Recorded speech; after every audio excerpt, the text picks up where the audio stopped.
Wonderful. And with that, we'll begin. Thank you sincerely to everyone for joining and welcome to Solidarity Speaks with the Green Olive Collective, Center for Jewish Nonviolence, All That's Left, Achvat Amim, This Is Not an Ulpan, and the Migrant, Immigrant, and Refugee Rights Alliance, an emergency webinar series giving people around the world a forum to hear directly from Palestinians and Israelis about the ways their communities are being impacted by the escalating violence of recent weeks, and about the urgent need for an immediate ceasefire, a return of the hostages, and an end to collective punishment in the West Bank and Gaza Strip.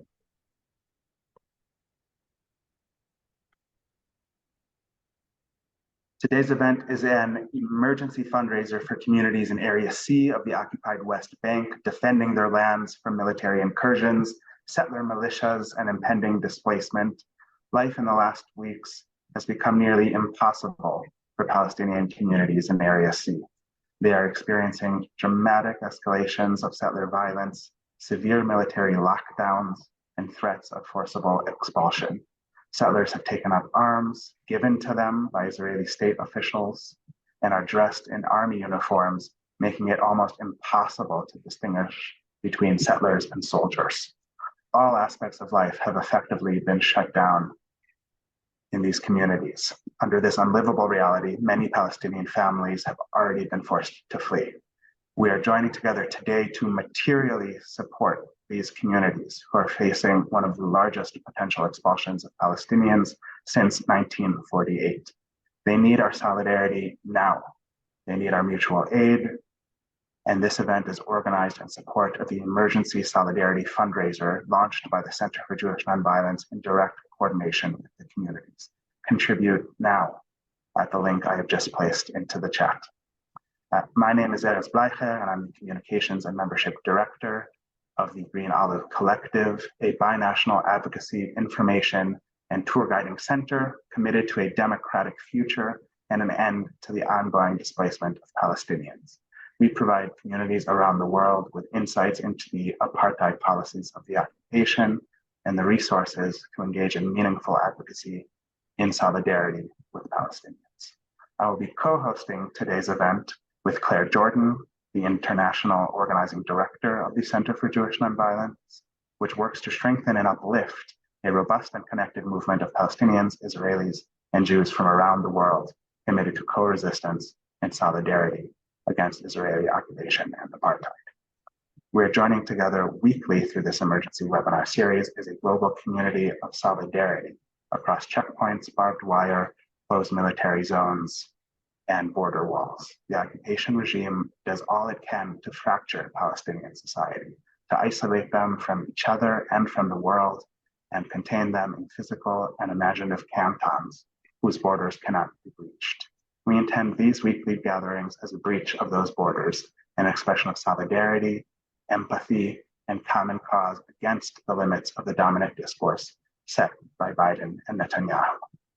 We are honored to be joined today by Ali Awad and Auda Hafalin, two longstanding advocates against the expropriation of Palestinian land in Musafir Yatta and for the collective rights of their communities in Area C. Musafir Yatta, or the Yatta district, as it's called in Arabic, is home to about 19 Palestinian hamlets and villages that share a regional council and together make up roughly 2,000 people and 200 families.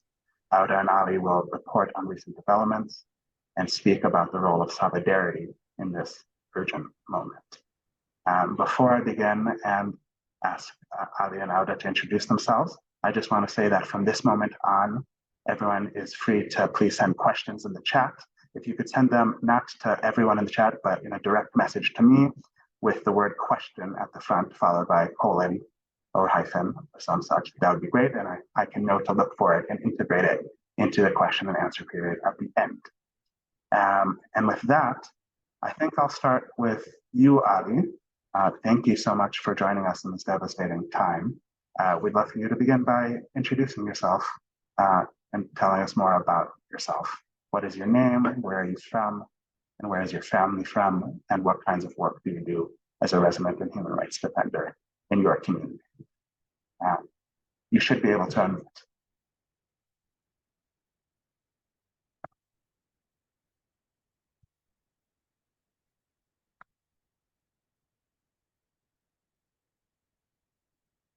Ali, are you there?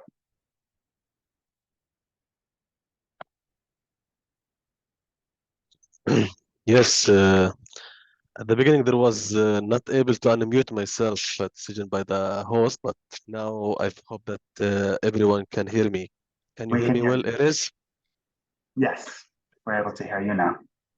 Okay, great. First of all, until now, thanks for almost 140 people who, including us, joined this meeting to listen to our story and to the situation of the people and the Palestinians in Masafer Yatta. Answering your questions, my name is Ali Awad. I come from the village of Tuba, which is one of tens of Palestinian villages that make up the area that is called Masafer Yatta. We are geographically located like the last south of the West Bank in the South Hebron Hills. Some of the like the people who are joining us today might know the area and historically how it has been suffering from the Israeli occupation since the occupation of the West Bank since 1967. For what do I do? Like, I am a full-time activist, especially in the documenting in the field for all the kind of the violence and the crimes carried out on the hands of the Israeli army and the settlers that are building and expanding their settlements and outposts on the benefits of our lands, but also I come from a family who are shepherds and farmers and have been doing this job for generations in the village of Tuba. And until now, my family is still resisting to keep this life, which is the Israeli occupation is destroying. As it is clear, like globally, that shepherding needs the land and pastoral areas for this life to maintain. But in the occupied Palestine in general, the Palestinians or what the state of Israel is working is to deprive the Palestinians and to seize the Palestinians from accessing to their lands. So that's why I'm saying that we are still, despite all these harassments that we're gonna tell in details about it, we are still trying to catch this life because we don't have other alternative of way of living except for this. But for me personally, I consider myself as a human rights defenders because with all the activists and the work and the activism that we do in Masafer Yatta, we try to as much as possible to defend the human rights of our own, our families, and our friends. So what was the last question? I think that's a good beginning. And we Okay. have other questions, so no need to contain everything. Sorry, And sorry. wonder, Yes, yes, yes. I want to ask quickly, Ali, and thank you already for what you've shared. Someone asked in the chat for more of a brief explanation about what areas A, B, and C are. And I think that's helpful, of course, if people aren't. Yes. So, of course, the this is what I consider them in my point of view as a resident, as a Palestinian resident, who Area C was, or this classification and of the West Bank. In my point of view, this is a colonial rules. I consider them because Israel used this classification as a tool in order to ethnically cleanse the Palestinians from their lands. So this is from the Oslo Accords between Arafat and Rabin, the Palestinian Liberation Organization, and the Israeli government back then in 1993 when they signed the Oslo Accords. They said in order to start with the two-state solutions and like the let's say the peace plans, we have to like first of all build like a representative for the Palestinians people and also to distinguish the or to classify the areas for the security and administratively in the West Bank between the Israeli army and the new or the future Palestinian government, or let's say authority, which is the Palestinian Authority right now, known as PA for some people. So the area of the West Bank into the total area was first of all for classified for area A, which is 18% of the West Bank.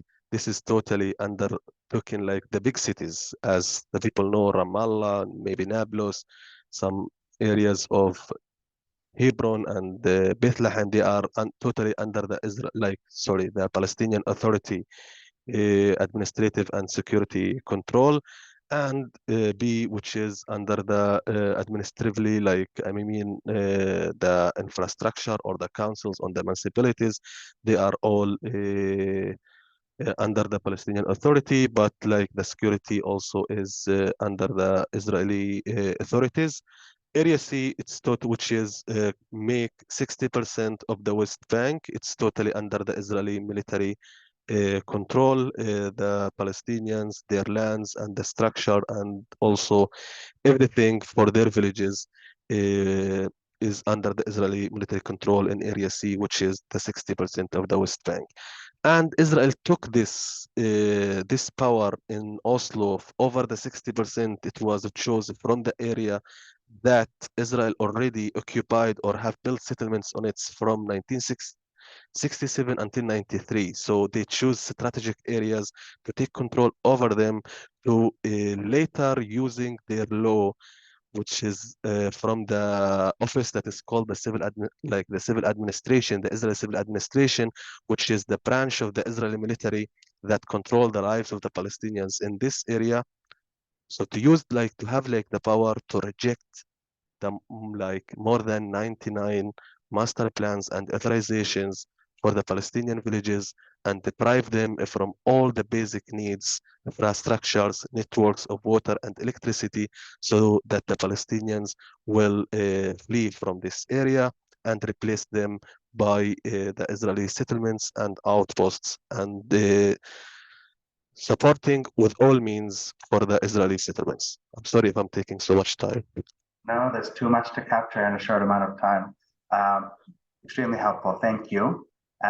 So because there's so much to understand in such a short amount of time, to recap, in 1994 through the Oslo Accords, the West Bank was split into 3 jurisdictions, areas A, B, and C. Area A, according to the Oslo Accords, was supposed to be under both security and civil administration of the PA. Area B was supposed to be under the security control of Israel and civilian control of the PA, and Area C was both under civil and security control of Israel and its army. The army controls Area C, which is 60% of the West Bank, and military is in charge of housing, electricity, and water, and denies people those rights because they want to displace them. There's a lot more to say, and we'll hear and understand more about it from hearing now from Auda, and also about the recent days in the next questions. Auda, thank you for joining us today. Lovely to have you. And we know it's difficult to be here when there's so much happening these last days. Could you please introduce yourself, say your name, where you're from, where your family's from, and what kind of work you do as a resident and human rights defender in your community?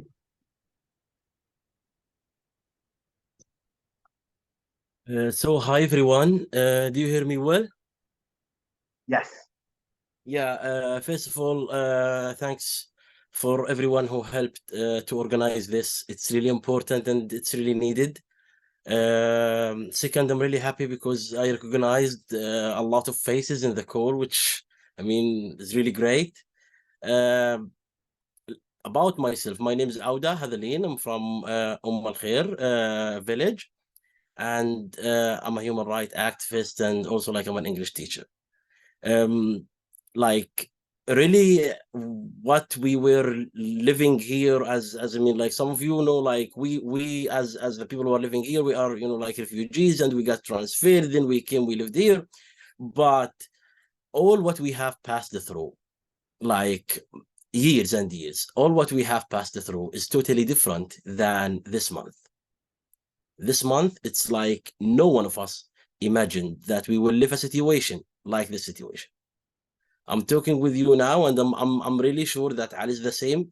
No one of us slept at night since a month at all.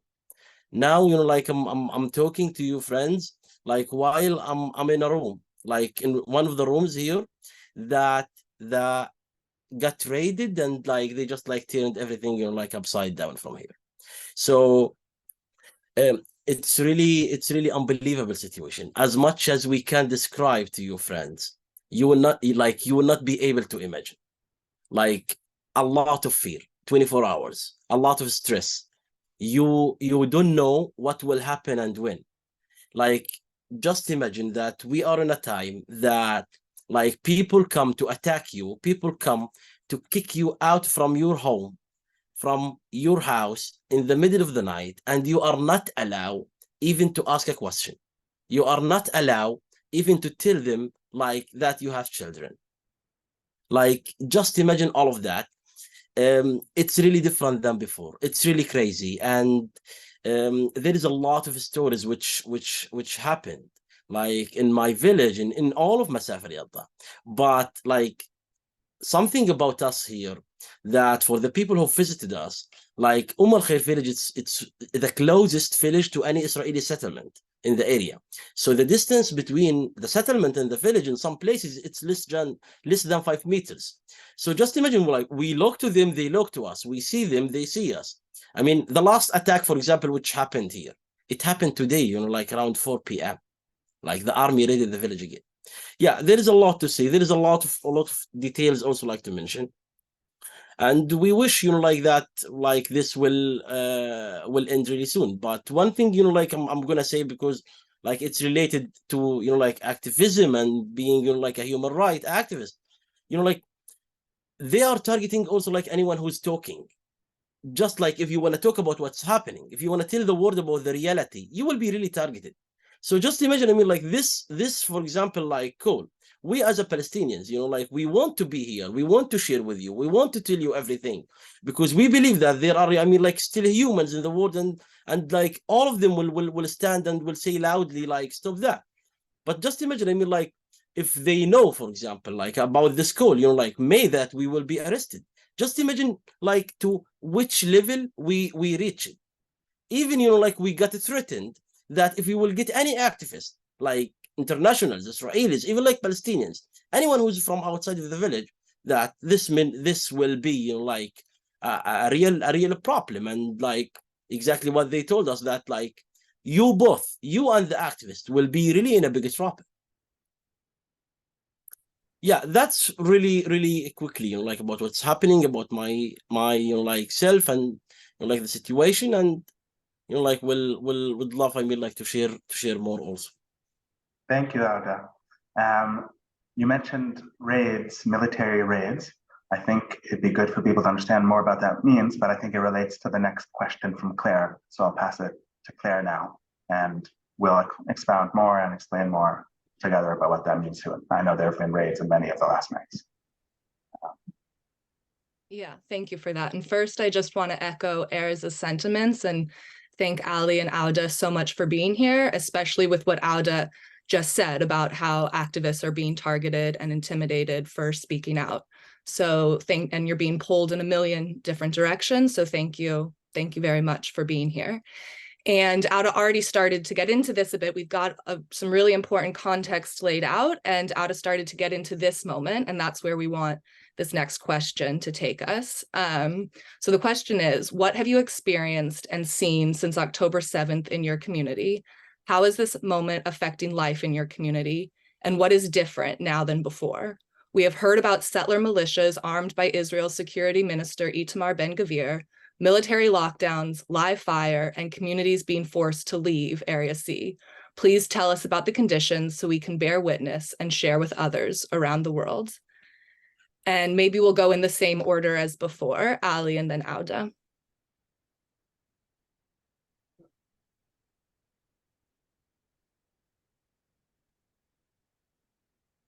I think you're still muted, Ali.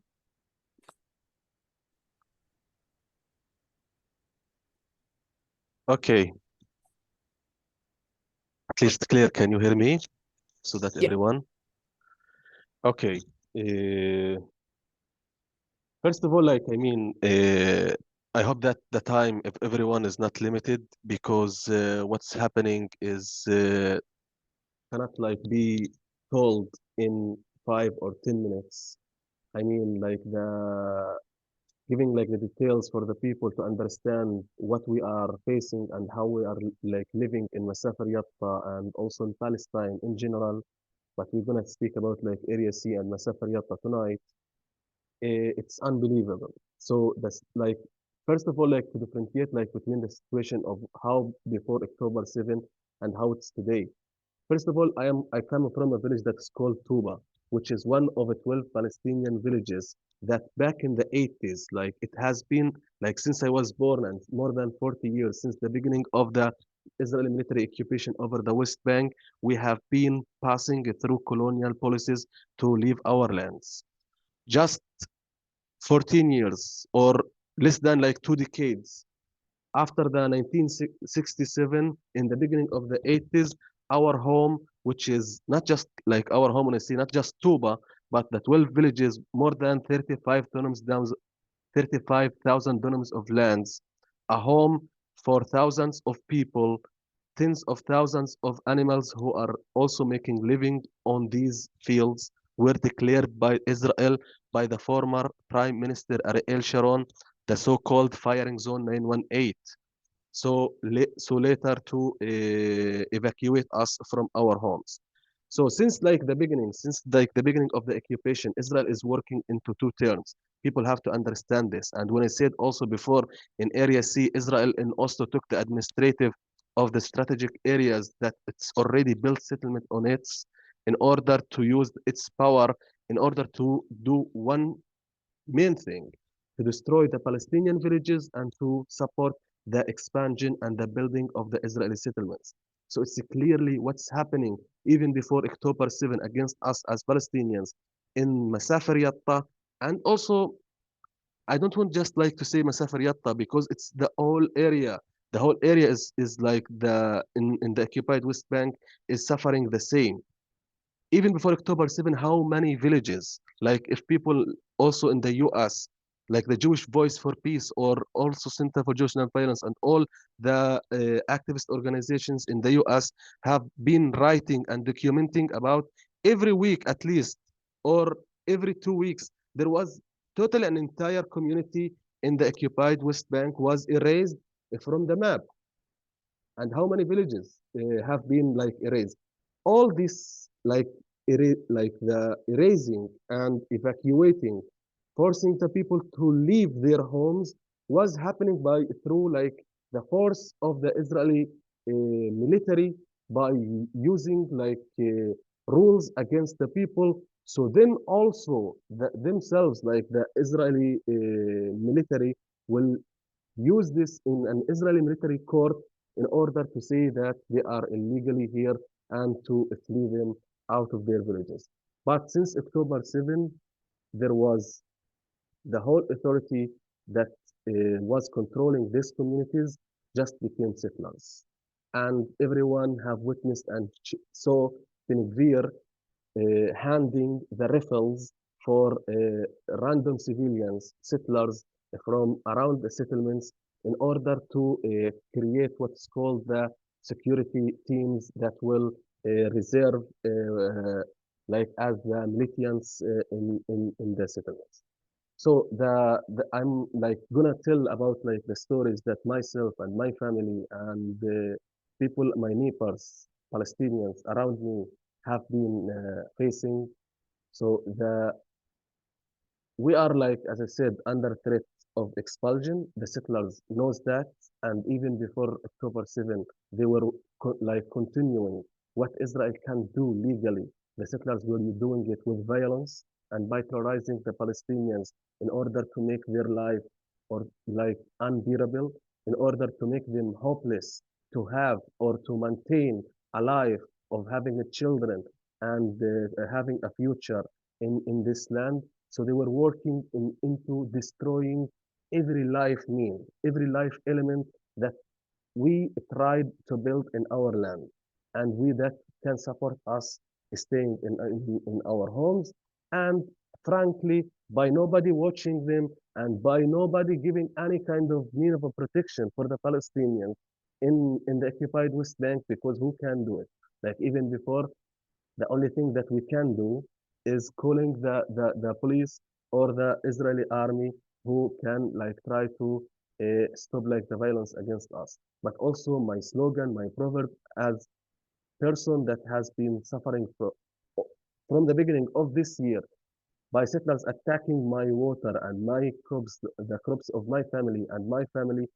When I call the army and the army tell me that sometimes that I am a liar, that I am just like saying like not real thing complaints about the settlers, even if that is documented in videos. My slogan for the protection and for filing a complaint that if the judge is the thief, who will hear the complaint? Because also the judge who ruled our homes in May 2022 in favor of the military and like give the ruling for the military to expel us from our homes. He's also a settler living in an illegal settlement. So from the October 7, suddenly we found that, as you said, and before, that settlers who we know them from like some of them like since we were born like in Masafer Yatta, they were already living in the settlements and the outposts that are built in Masafer Yatta. We found that they became the soldiers and they became the let's say like the authority, like the government of the area, the ones that they wish to kick us and to like to kick us from our homes. Now they are the ones that nobody can watch them, and they are in military uniform and in looks like soldiers. And this is like a very terrorizing things, because sometimes, like Audi said, like if the army raid your house and arrest you in normal life, like even if it is like the occupation army for us as a Palestinians, but maybe after sometimes people will know where you are. But maybe some settlers like who hate us as activists and are like feeling that our documentation bother their process of evacuating us, they will wear like army and raid our homes and kidnap us. Many Palestinians were kidnapped, like at least a few Palestinians were kidnapped, and thinking that this is army who arrested them, but they found some of them who stayed alive and came back home were totally beaten and were not like represented or to any legal, let's say legal departments like police or military bases. So it's clearly that settlers took them and abused them. So this is what is like the most terrifying thing, that the settlers now is using this policy and strategy of replacing the regular army in order to behave like an army with all the anger that is against that they hold against us as Palestinians who are still resisting. Why the anger? It's because we are still resisting to stay in our homes despite all the violence that they and their state are committing against us. So the first like things that I would consider that the settlers started to do in October 7 is totally destruction, the destruction of my village. First of all, they came and they emptied like all the water containers that my family has for us and for our sheep. And we are talking about hundreds of sheep who were having the water from these containers. And you know, as I said, like the water in Masafer Yatta is prohibited to be in through a network. So we just have to gather whatever we can from the rain in our water wells. And also when they finish, we have to like tank the water with the tractors and the trucks. So they know that it is even a struggle for us to get the water. It's not a tap that we open as any person inside their bathroom or whatever. Just a few containers that are hold like installed next to our houses. So the first thing they came and they finished like the water. Like we watch it as the settlers, because nobody like will try to stop them or whatever. They don't care about the documentation. We filmed as the settlers opened like 8 cubic of water, which is 8,000 liters of water, that the whole thing that my family owned, opened all the tabs completely, and he stand there watching until all the containers, the tanks finished. And he went like to the hay bales that we feed our sheep with it, and damaged the like the ropes that keep the hay together in order for the for the food like to be thrown around. So later, like the settlers who lives just like when we say that like the nearby outpost, we talk about a few hundred meters next to our houses, the outposts and the settlements. So these settlers fly drones over our houses to see what kind of activities we are supplying to ourselves. So they saw my uncle is driving this tank that they emptied with the water the next day to a nearby water well to find some water to bring for the family. They fly the drone over his head, and after he brought the water to the home, they came and stabbed the wheels of the tank, threw the water again, and also the other containers, more than 12 containers in the village for us and for our neighbors that we might store some water inside it. They came and destroyed them, and this is like documented in like in pictures and in videos while they were doing that.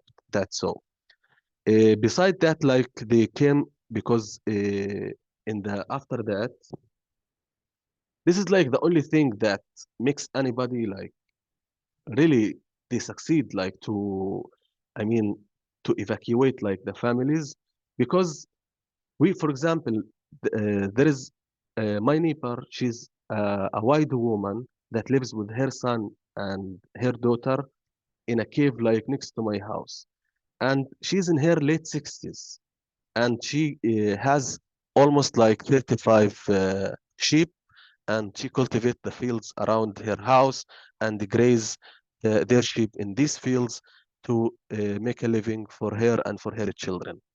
The settlers came during the night, masked settlers, took her children out and stopped in front of them with the gun, and also herself. And the other settlers put 6 sheep inside the pickup truck that they had, and went it away. So this is like stealing the sheep. Like if they understand that in this area that their government doesn't allow the Palestinians to develop or to build any kind of economic infrastructures, the sheep is the only thing that make living for the Palestinians. So stealing them, they understand that the Palestinians will be also finished from water, finished from food.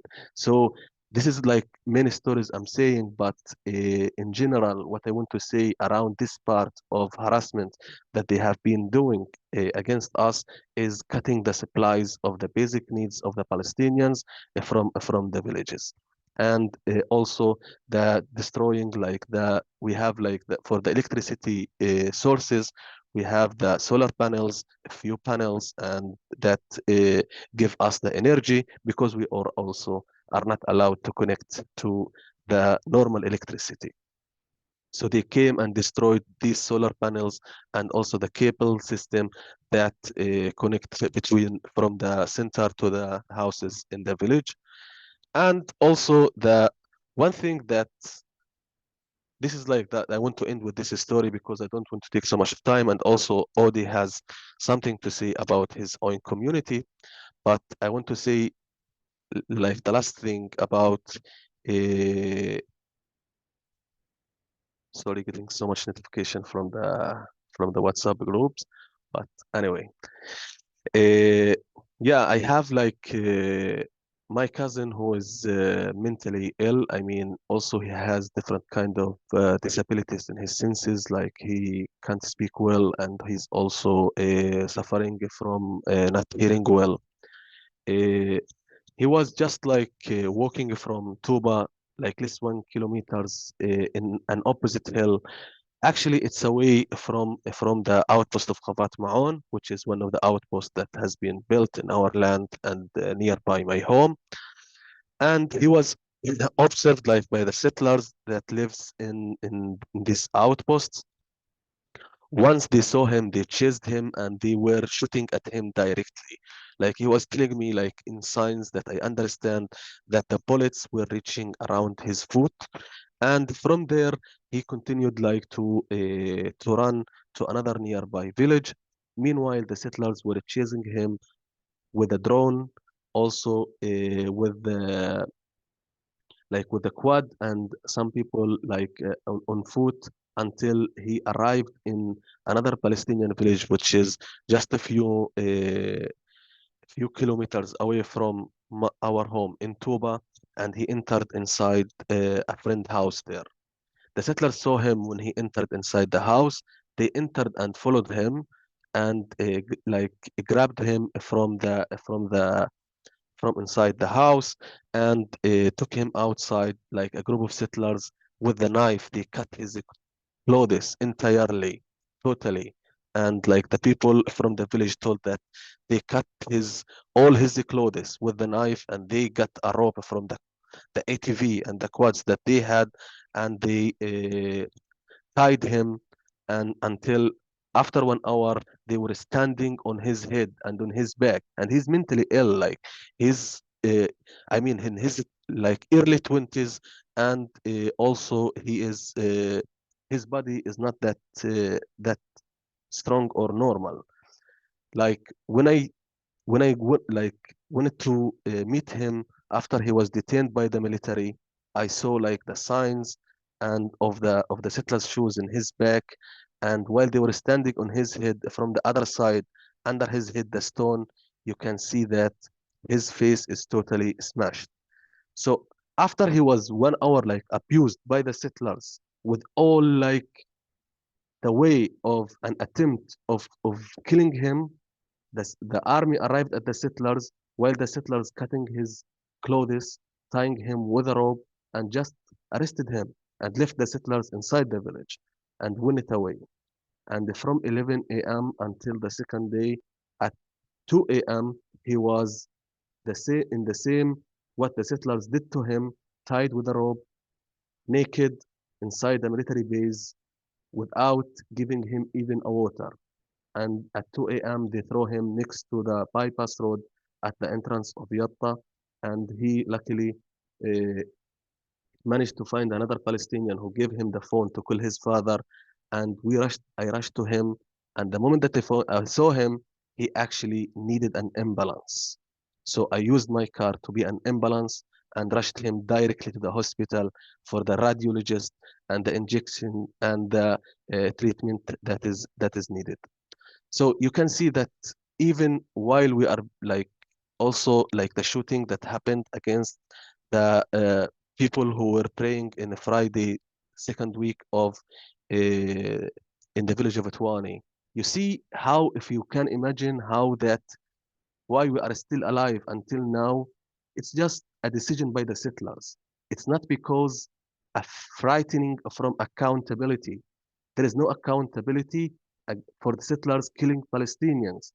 There was not before the October 7, and now it is supported to be after October 7. And the settlers have all the means that can do that.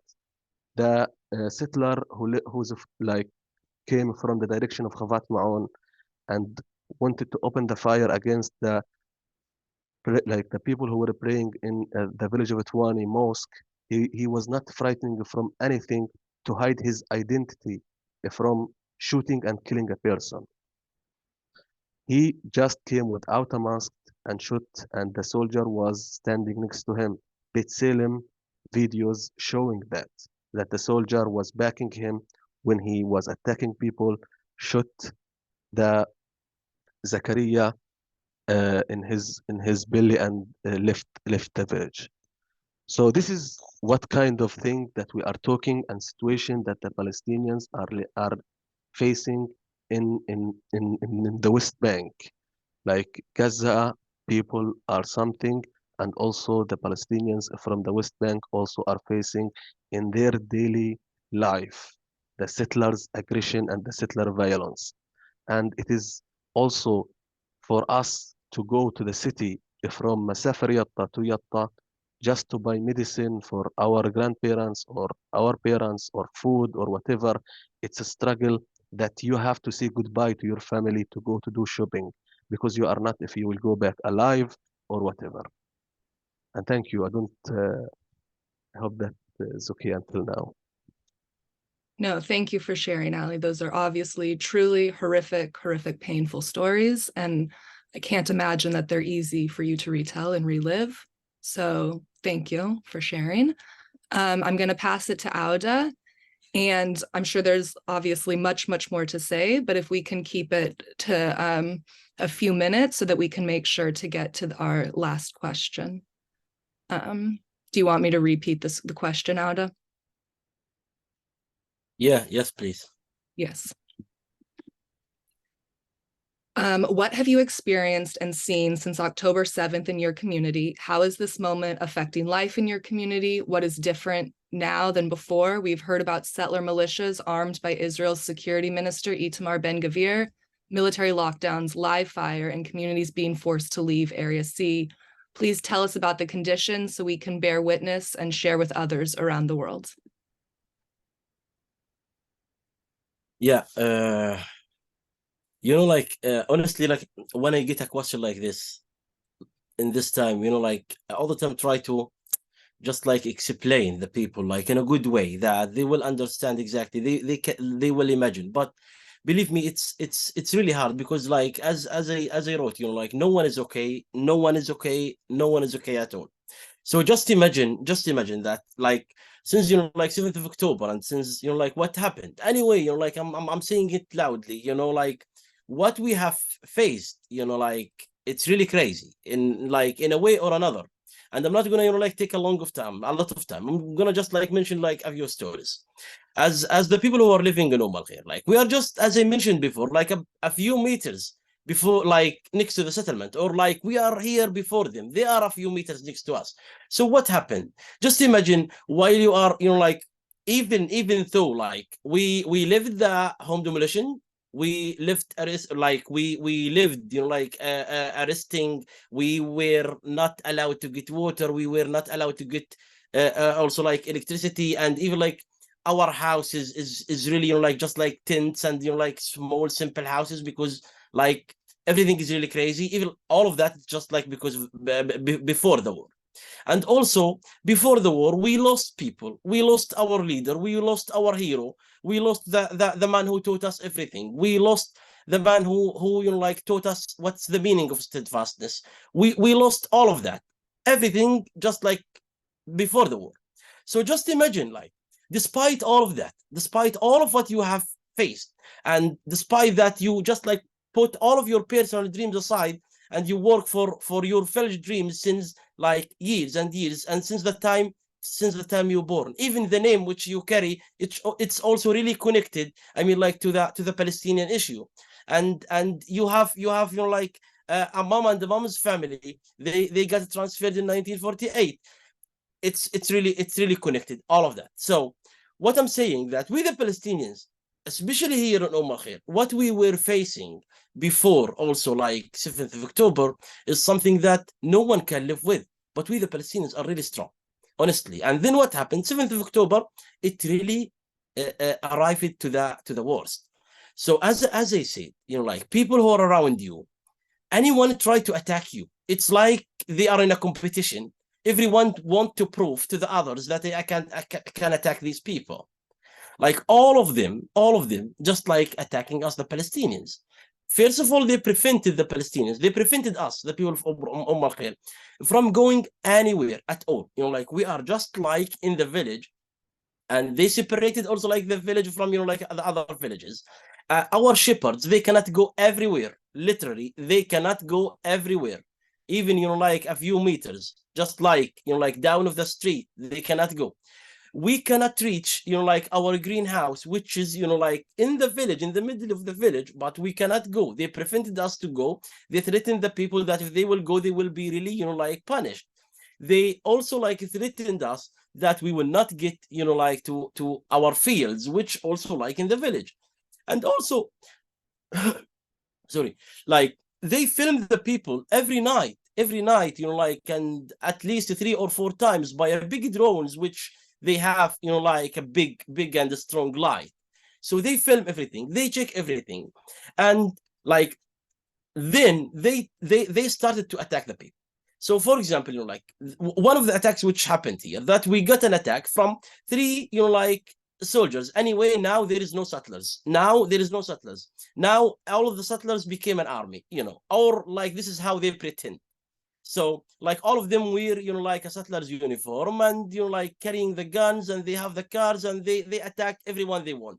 Unfortunately, they are using the current situations to get advantages, you know, like for themselves. You know, like they know the villages before, they know that, I mean, like that the guys before. So now it's their time. It's the time that they are using, you know, like in a bad way.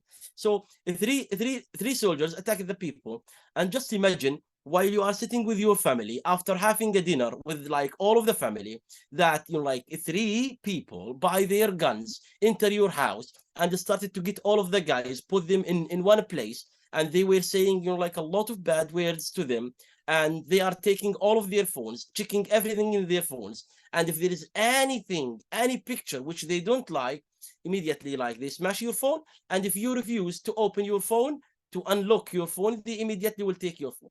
And just imagine, like, while the women and the children, they were in one room, like he just like, you know, like pulled his you know, like his head, you know, like one of the soldiers put his head from the window and looked to them by the gun, looked to children and women, and were threatening them that no one should move. Like how we will deal with the situation. And one of the main different, like now than before, that before, for example, you can document what's happening, you can film, you can ask what's going on, you can say, you can, I mean, like resist in a way or another. Even like we all of the Palestinians in Masafriyata, as most of our friends know, we believe in non-violent resistance. For example, like how many attacks happened from the Palestinians in Masafriyata, like to the settlers? None, zero, literally zero. But how many attacks, I mean, like happened from them against us? Like thousands. So it was really hard for everyone.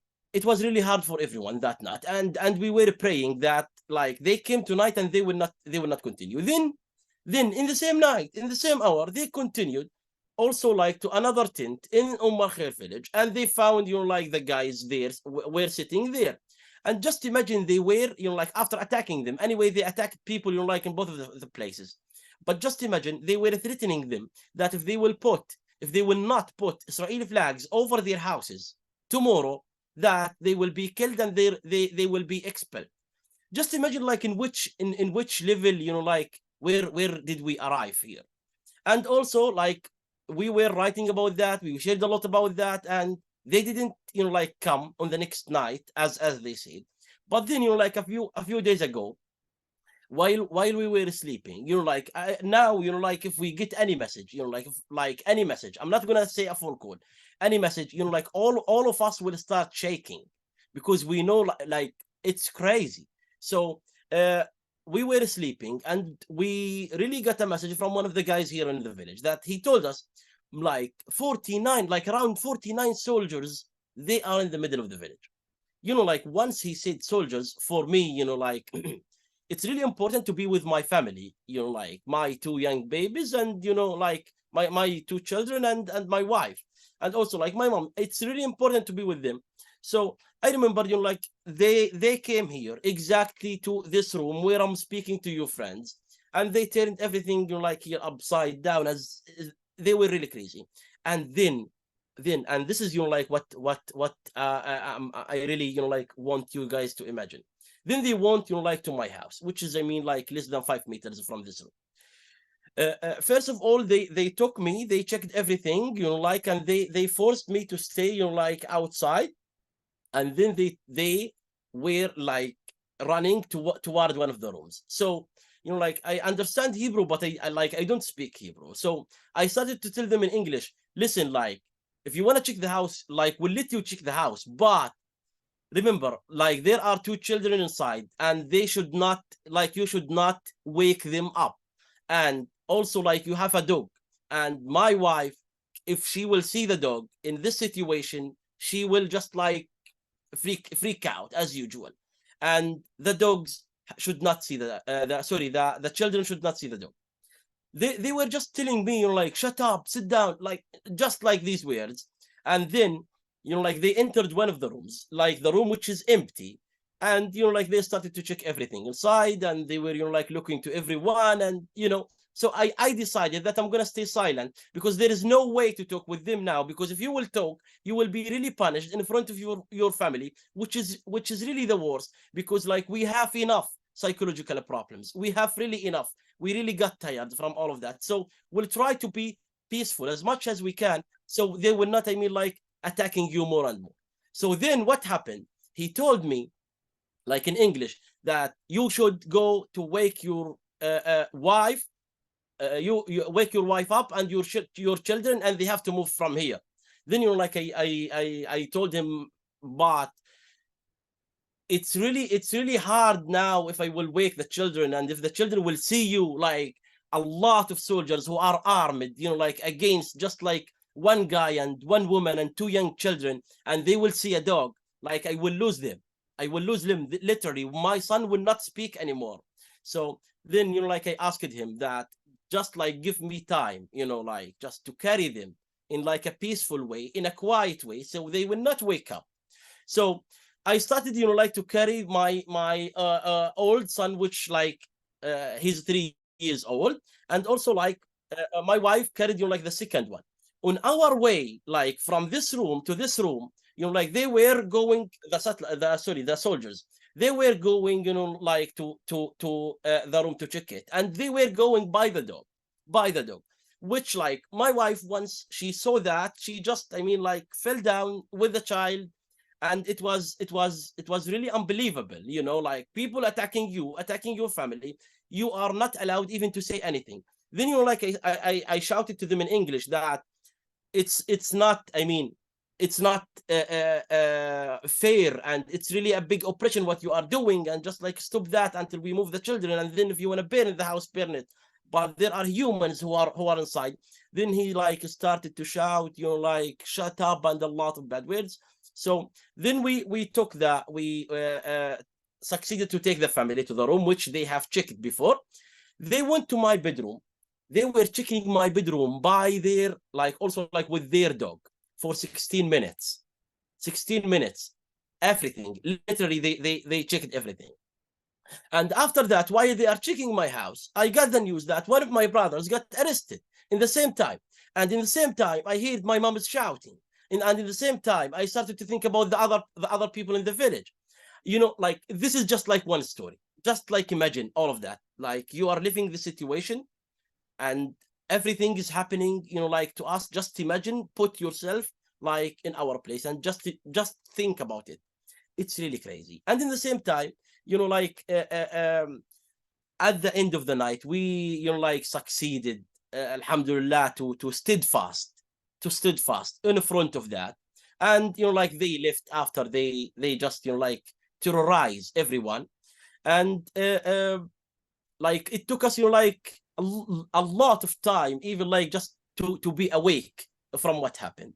And then also like we told ourselves that maybe it's done, maybe now they are sure that we are peaceful people. Then what happened? They came on the next night, and they were also like checking Khair Community Center. And anyway, they smashed and they broke everything in Khair Community Center, literally. And we told ourselves again that maybe it's enough now. They came again, and they came again, and they came again. And today, the last attack, which happened today, like around 4 p.m., like they came today, like, and they were just like moving between the houses. Sometimes, like they come by tractors, or, like also like they move between the houses at night. As I told you, once I told you, since a month we didn't sleep at night. I really mean it. Like since a month we didn't sleep at night. Like I'm 29 years old. Like my house got destroyed. I was not able to get enough water. I was not able to get, like enough electricity. I got arrested. I got detained. I was in the jail also. But this month is worse than everything. Even, like it's harder for us the Palestinians who are living in Khair. It's harder than the time where, like last year, once we lost our leader, because now that like no one is safe. Literally, like you can die in any moment. Like they can kill you in any moment. And you know, like I'm gonna end with something which I really wrote about the situation. Like I wrote, don't believe us. Like if we say that we are fine, we are not fine at all. We are going through very bad circumstances, or perhaps they are the worst since I was born. Fear and terror fill the place, constant anxiety, fatigue and lack of sleep that no one can bear, very poor economic conditions, restriction of movement, even its ban is final. You cannot move even to buy the simplest needs to your family.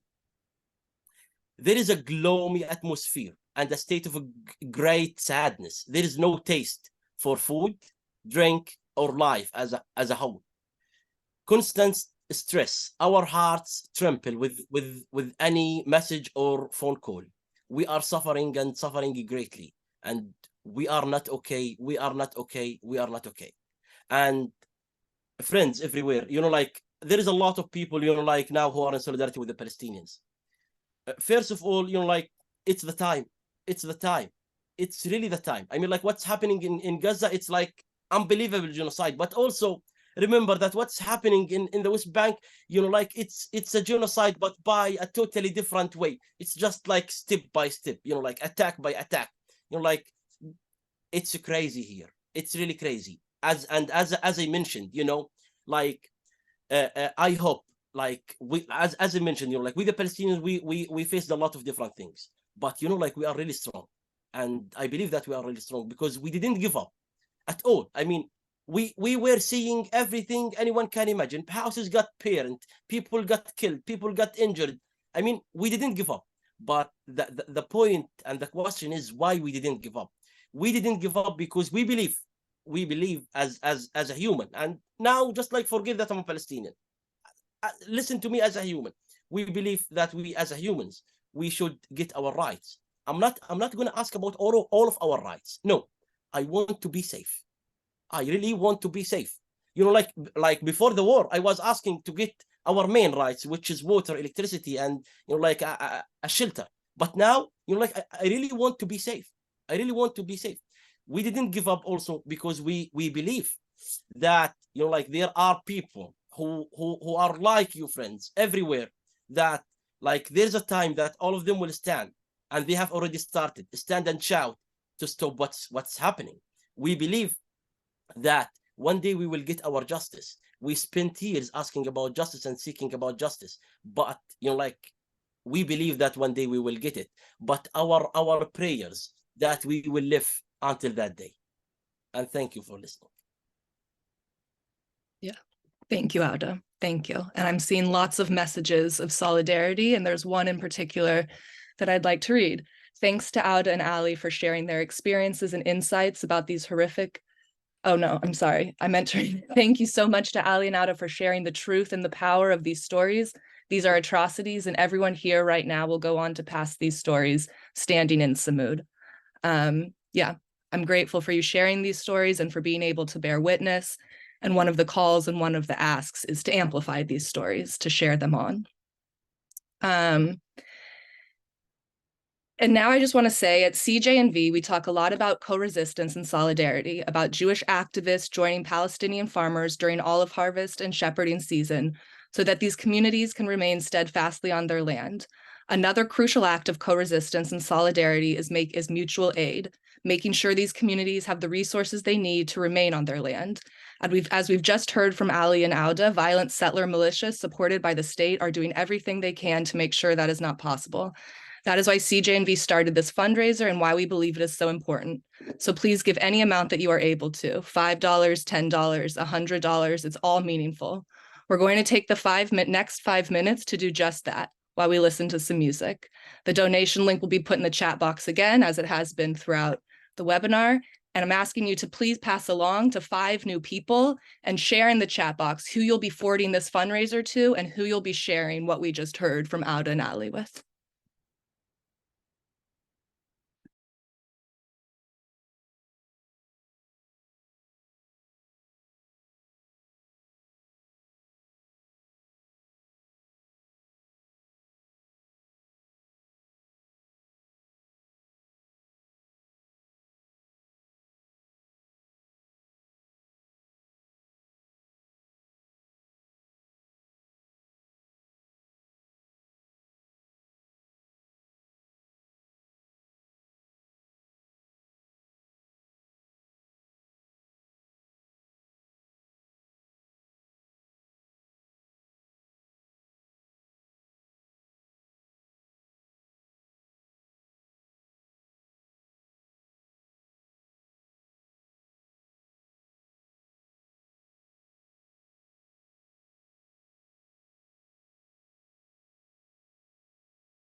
We'll give just 30 more seconds for people to finish their contributions and come back to discuss the role of solidarity in this urgent moment and the role of the international community.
All right, thank you all so much to those who have contributed and passed this emergency solidarity fundraiser on to their networks, communities, and relevant contacts.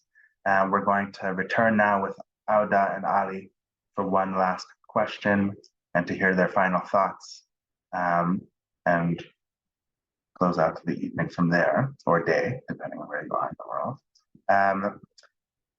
Auda and Ali, for many of us around the world and all of us here on this call, the level of violence you've described, both the specific incidents and the larger structure of violence, displacement, and domination you've spoken to is impossible to fully understand.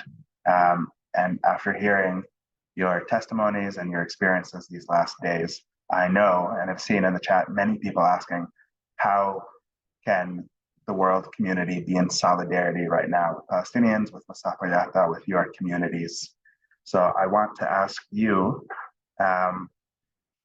what you see as the role of solidarity in this moment. Why is it important to sustain solidarity now, especially? How does it help to defend communities in Mustafa Yatta, to help you remain steadfast and to hopefully build a different future? We would love to hear, and would love also to know if there are any specific actions that you've been inspired by around the world, or ways of organizing or participating in movements for justice that you think are particularly relevant. Ali, do you want to share first?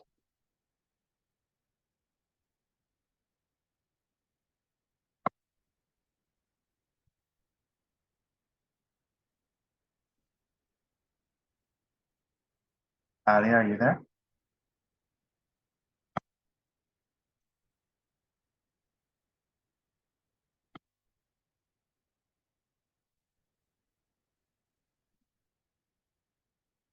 Then maybe Auda, if you're here, you want to jump in and talk about the role of solidarity, how people can work to amplify your stories and work to create a different future.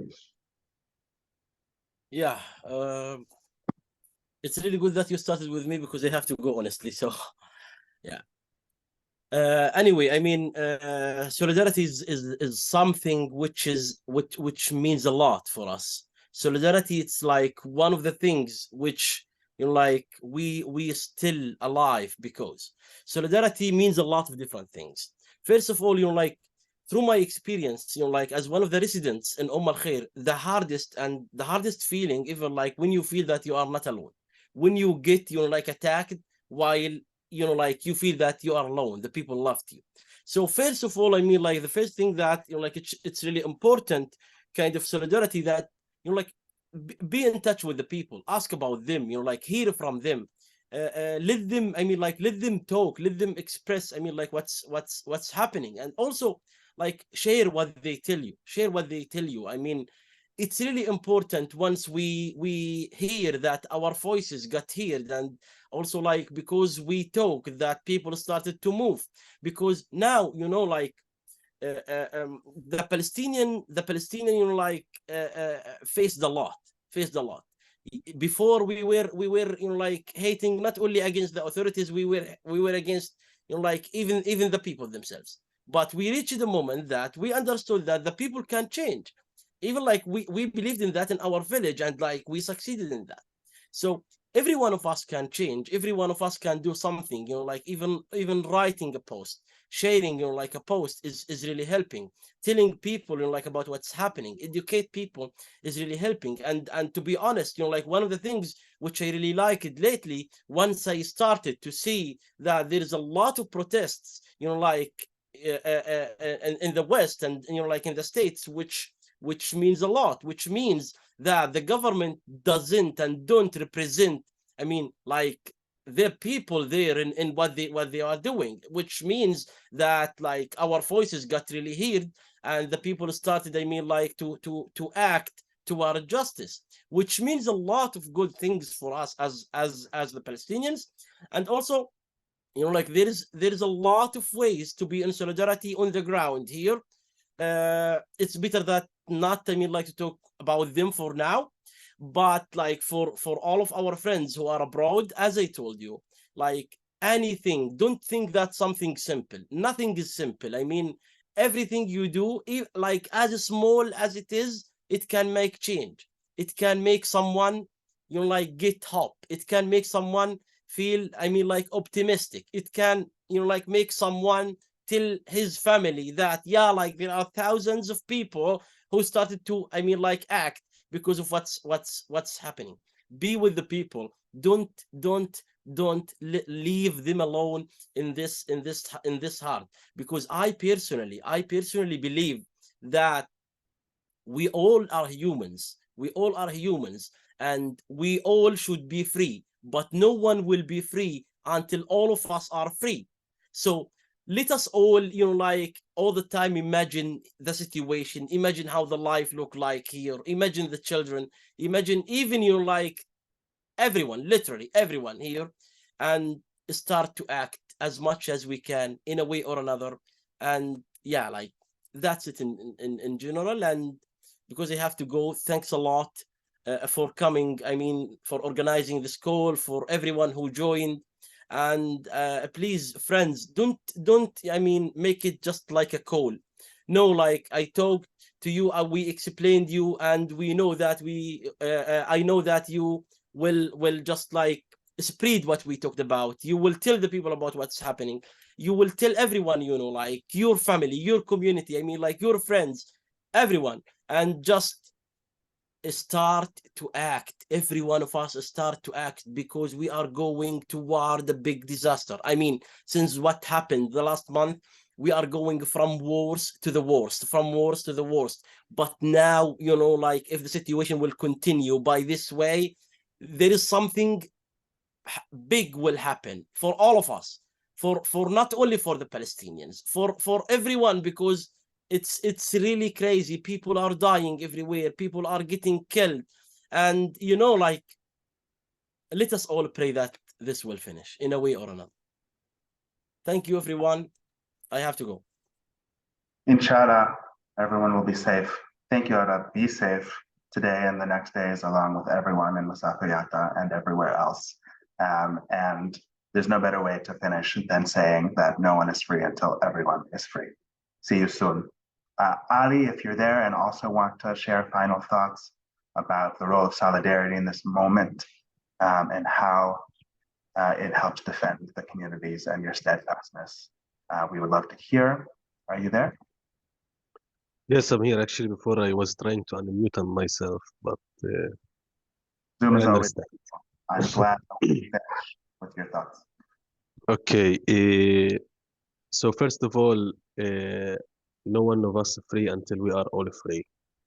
That's what, like, when I am asking a solidarity from people, and That's what I say. We are all like as a world, we are one family, and as I said, and as what Audi said, no one of us is free until we are all free.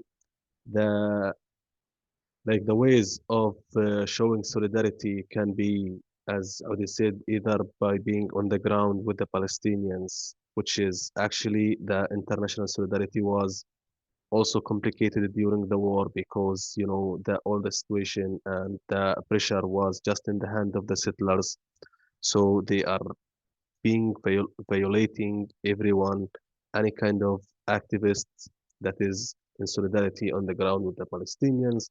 But hopefully in the future, this will be also is again helpful for the people to feel that they are not alone. I mean, I don't want to add so much, and I also getting some messages and also have to do another like call, but I wanted like to finish that. Uh, like the situation of the Palestinians has been like decades that is still going on, and we want like the to solve like the problem and to end like the problem from the roots, so it will not just be that we calm the situation and the situation will return again. As long as the occupation is still stand, as long as the colonial ideologies and the rules has been used against the Palestinians, this oppression and the lack of safety and the violence against the Palestinians will still going on. And as Odi said, also what we saw the demonstrations around the world in solidarity with the Palestinians, that means that their government are not representing what they are, what the people think, and what's the reality and the truth is about. So we want that also to people like think sometimes like the support that violations, not just in Palestine or around the world, that your government is supported with, to check like your support where is going, and you have the right to ask your government where your, for example, tax money and the money of your state is going, and either it is supporting the killing and the hate, or it is supporting the peace or the defending the human rights, but not the opposite of violating the human rights. So thank you so much. I also have to go, but thanks for everybody that showed up and everyone that came to listen to the story. The first step of being in solidarity is to learn the story and to hear the story from the first-hand experience. And hopefully, Udi and I have told in a few minutes about how does the life looks like for the Palestinians inside Palestine, in Area C and in the West Bank in specifically. Thank you so much, all. Thanks, Ali. And thanks to you and Auda for being teachers for us and helping guide us into what we know will be an ongoing practice of solidarity in our communities and in relationship as a global community. I'm overwhelmed to say that Chase from the Center for Jewish Nonviolence has just informed me that around $6,000 have been raised for the Emergency Mutual Aid fundraiser to this point. That's incredible and meaningful, and will go to give food, produce, needed medicines, and vital resources to the communities during this time when they're facing military lockdown, siege, lack of freedom of movement, and inability to go to their work and to subsist as they should be able to, of course, freely. I want to thank everyone, of course, for contributing and for passing it on to others. And I want to make one more ask that was passed to me from residents of Masaka Riyadh. Auda said that making posts, sharing, bearing witness is important, spreading the testimony and the fundraiser on social media. So I'm going to share screen for a moment and ask everyone after this call who has contributed or generally wants to stand in solidarity to please make posts on Facebook and social and Instagram and other platforms where you share the fundraiser and share messages of solidarity with the community, such as this one as a template. I stand in solidarity with communities in Masafa Yatta defending their lands from military incursions, settler militias, and impending displacement. Of course, speak from your own heart and your own experiences. Be sure to include the link to the emergency mutual aid fundraiser and the hashtag Save Masafa Yatta. And the residents have asked that we check in or tag our locations as Masafa Yatta, which you can do here as our model. If you want afterwards to go to the Green Olive Facebook page, you can use this as a template or even share the post, which includes the links with your own personalized message. And that way we can all, though we can't physically be all of us in Masafa Yatta, we can, in solidarity, tag our locations as being with the communities in solidarity and do this to spread awareness about the ongoing crisis and catastrophe in Masafa Yatta and Area C, and spread this mutual aid fundraiser to materially support them.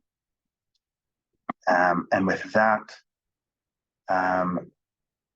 thank you all for joining. And I'll close by saying that though they might not be here now, we are so grateful to Ali and Ada for joining in this devastating time, and thank each of you who joined from around the world as we came together to express our solidarity and hear directly from Palestinians in Area C impacted by this unfathomable violence.